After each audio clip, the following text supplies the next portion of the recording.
बिस्मिल्लाहिर्रहमानिर्रहीम। तो बेवकूफ़ औरतों का अजीब किस्सा। किसी गांव में 7 औरतें एक जगह रहती थी। सारा दिन चरखा काटा करती। जब उनके पास बहुत सा सूत इकट्ठा हो गया तो सबने सलाह की कि उसको शहर ले जाकर बेच देंगी।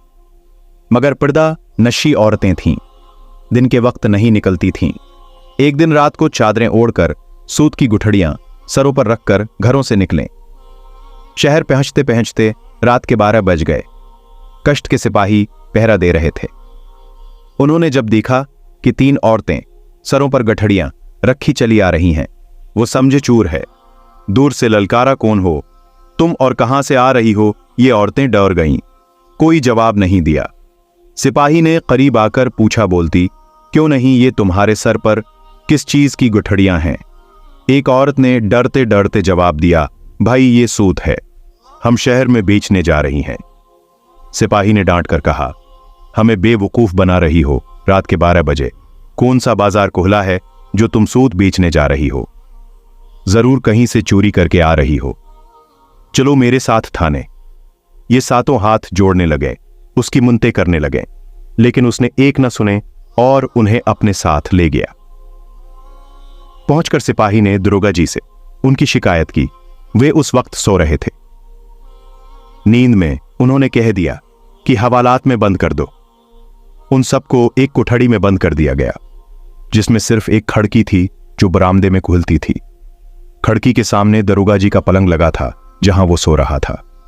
वो 7 कोठड़ी में बंद होकर पहले अपनी किस्मत पर रोती रहीं, और फिर जब दिल हल्का हो गया तो बातें करने लगी। एक ने कहा, रात कैसे गुजरेगी, कोई किस्सा या कहानी शुरू करो। दूसरे ने कहा, आप बीती सुनाओ कि या चुक बीती। तीसरी ने कहा, बहन आप बीती सुनाओ। पहली ने अपनी कहानी इस तरह सुनाई शुरू की कि मैं एक चपड़ासी की बीवी थी। घर में ना कोई सास थी न नंद। दोनों मियां बीवी सुकून से रह रहे थे। मियां के पास जितना रुपया था उसका उन्होंने मुझे सोना बनवा दिया था। कहा था कि अपना ज़ियूर एहतियात से रखना, नौकरी का कोई भरोसा नहीं, हाकिम बहुत बदमिजाज है, हमेशा मुझसे ना खुश रहता है। अगर नौकरी चली गई तो ज़ियूर बेचकर दुकान बनाऊंगा। मैंने उन्हें इत्मीनान दिलाया कि मैं सारा ज़ियूर संदूक में रखती हूं और संदूक को ताला लगाकर चाबी अपने पास रखती हूं। मैं सारा दिन घर में बेजार हो जाती। मैंने शोहर से कहकर एक बिकरी ले ली और उसका नाम बदू रखा। मैं बिकरी से अपना दिल बहला लेती। मियां नाश्ता करके दफ्तर चले जाते और दोपहर का खाना खाने घर आते। एक दिन मियां को आने में देर हो गई और मैं इंतजार करते करते थक गई। मुझे बहुत भूख लगी थी। मैं हमेशा पहले शोहर को खाना खिलाती, फिर खुद खाती, लेकिन उस दिन मेरे शोहर को आने में बहुत देर हो गई। मैंने एक तरकीब सोची कि बदू के जरिए खाना अपने शोहर को भिजवा देती हूं। मैंने बदू, क्या तुम खाना ले जाओगी? उसने गर्दन हिलाकर हाँ कहा। मैंने खुशी खुशी उसके बालों में चंबीली का तेल लगाकर कंघी की और अपना सारा ज़ियूर पहना दिया। यकीन मानो बहन, वो बहुत प्यारी लग रही थी। फिर मैंने एक उजले दस्तरख्वान में खाना बांधा और उसकी गर्दन में लटका दिया। मैंने उस पर अपना भारी दुपट्टा ओढ़ दिया और उसे दरवाजे से बाहर निकाल दिया। फिर मैंने खाना खाया और बर्तन धोए। फिर अपने पलंग पर लेटी ही थी कि मियाँ घबराए हुए आए और आते ही कहा, जल्दी खाना दो। मैं हंसने लगी और कहा कि मेरे साथ मजाक न करें कि आपका खाना आप तक पहुंचा नहीं। शोहर ने पूछा, मेरा खाना कौन लेकर गया? मैंने कहा, अपना ही आदमी लेकर गया है। शोहर ने तेज आवाज में पूछा, अपना आदमी कौन? अपना आदमी? उसने कहा, तुम पदू को नहीं जानते। शोहर ने कहा, तुमने उस जानवर को खाना देकर भेज दिया। मैंने कहा, कौन सा जानवर? मैंने उसे इंसान बनाकर भेजा है। शोहर ने कहा, वो कैसे? उसने कहा, मैंने अपना सारा ज़ियूर पहनाकर और अपना दुपट्टा ओढ़ाकर भेजा, ताकि जब वह तुम्हारी कचहरी में पहुंचे तो तुम्हारी शान में इजाफा हो। शोहर ने जब यह किस्सा सुना तो सर पेट दिया और फौरन गली में भागा। उसने हर एक से बदू का पता पूछा। जो भी सुनता हंस देता। आखिर वो कचहरी तक पहुंच गया, लेकिन बदू का कुछ पता न चल सका। उसने घर आकर मुझे बाजू से पकड़कर घर से बाहर निकाल दिया। कि ऐसी औरत की मेरे घर में कोई जगह नहीं है, भला तुम ही बताओ। ये कोई बात हुई। दूसरी औरत ने कहा, बहन, मेरे मियाँ काफ़ी पैसे वाले थे, वो तिजारत करते थे, 6 महीने घर पर रहते और 6 महीने बाहर। मेरी शादी को 1 महीना गुजरा कि मियाँ को परदेस जाना पड़ा। मेरी तन्हाई के डर से उसने मेरी माँ को बलवा दिया।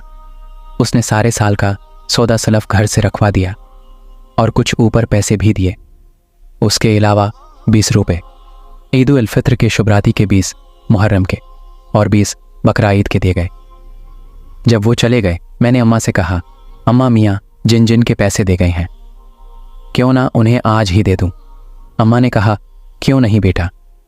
मैं गली में खड़ी हो गई। थोड़ी देर बाद वहाँ से एक आदमी गुजरा। मैंने उनसे पूछा, क्या तुम शुभराती हो? उसने कहा, आपको शुभराती से क्या काम है? मैंने कहा, मेरे शोहर उसके लिए पैसे दे गए हैं, वही उसे देने हैं।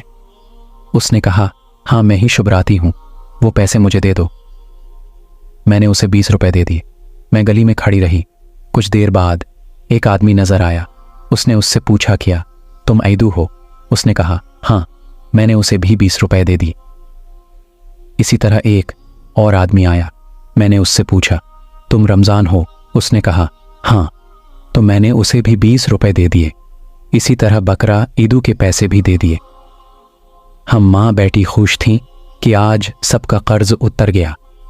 मेरे घर में बहुत सारा सामान मौजूद, इसलिए मैंने मोहल्ले के लोगों से कहा, अगर किसी को कोई सौदा चाहिए हो तो ले लिया करें। जिसको जो चाहिए होता ले जाता। महल्ले की औरतें मेरे ज़ीवर और कपड़े भी उधार ले जाती और फिर वापस कर जाती। इस तरह कुछ ही दिन में सारा सामान खत्म हो गया और बात फाकों तक आ गई। मैंने अपने शौहर को खत भेजा, अगर मुझे जिंदा देखना चाहते हो तो जल्दी वापस आओ। शौहर अगले ही दिन वापस आ गया और पूछा, क्या हो गई है? इतना सामान और पैसे कहाँ गए? मैंने कहा, आप जिस जिसके पैसे कर्ज दिए थे सबको मैंने दे दिया। पहले तो शौहर ने हंसा और फिर पूछा, सारा सामान कहाँ गया? क्या चोरी हो गए क्या? बीवी ने कहा, नहीं नहीं, मैंने सारे महल्ले वालों को कह दी थी जिसे जो चीज़ को ज़रूरत हो वो ले जाएं। तो औरतें आती और ज़ीवर और कपड़े किराए पर ले जाती, फिर वापस कर देती। ऐसे ही सारा सामान ख़त्म हो गया। शौहर ने अपने सर पर हाथ रखकर अपना सर पैटने लगा और मुझे घर से निकाल दिया कि ऐसी औरत की मेरे घर में कोई जगह नहीं है। भला तुम ही बताओ, ये कोई बात हुई? ये थी 2 बेवकूफ़ औरतों की सच्ची कहानी। तो दोस्तों, क्या आपकी बीवी भी बेवकूफ़ है? कमेंट में उनकी हरकत का